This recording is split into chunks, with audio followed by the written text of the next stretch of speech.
মুত্তাকিন হওয়া শেখায়, আল্লাহ ভীরুতা শেখায়। সর্ব অবস্থায় আল্লাহ তাআলাকে আল্লাহ তাআলা রাজি খুশি করার জন্য চেষ্টা করব। মাস্টারপাড়া যুব সমাজের উদ্যোগে প্রতি বছর ইফতারটা আয়োজন হয়। আলহামদুলিল্লাহ, যুবকদের ভিতরে একটা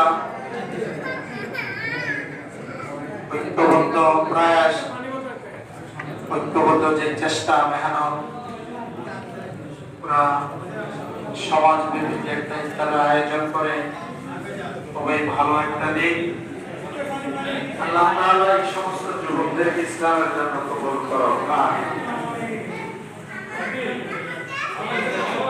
ইফতারকে সামনে নিয়ে যদি আমরা একটা নড়াচড়া করে দোয়া করতে থাকি, আল্লাহ তাআলা ফেরেশতাদেরকে নিয়ে গর্ব করতে থাকেন যে দেখো আমার ফেরেশতারা সেই ভোর রাত্র থেকে সন্ধ্যা পর্যন্ত উপবাস, পাকস্থলী পুরা খালি, শুধু খানা চায়, পানিও চায়, কিন্তু খাইতেছে না, পান করতেছে না। কেন করতেছে না? ফেরেশতাদেরকে লক্ষ্য করে আল্লাহ তাআলা বলেন, কেন করতেছে না? ফেরেশতারা বলেন প্রতিফলন হয়। আল্লাহ তাআলা যেন তার মাহফিলকে কবুল করে পুরো এলাকার হেদায়েতের জরিয়া করেন। আমিন। ইফতারের সময় আমরা জানি যে আল্লাহ তাআলা দোয়া কবুল করেন। এজন্য আমরা মনোযোগ দিয়ে কিছু শুনি। সামনে নিয়ে বসে আছি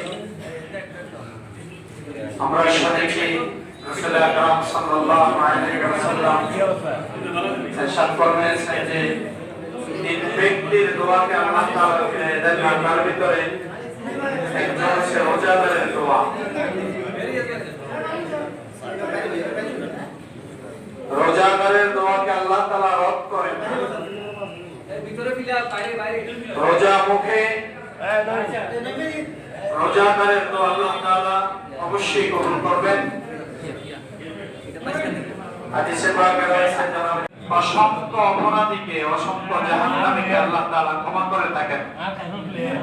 আল্লাহর কাছে ফরিয়াদ করব আল্লাহ তাআলা যেন আমাদের ফরিয়াদ শ্রবণ করে আমাদের সকলকে মাফ করে দেন।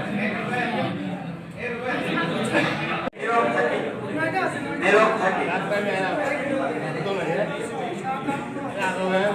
আলহামদুলিল্লাহ, এই যে ইফতারে আমরা বিভিন্ন সময় এই মসজিদে ফটো তুলি, ইফতার তো করতেছি আল্লাহকে রাজি সমাজকে যেন আল্লাহ তাআলা কবুল করে।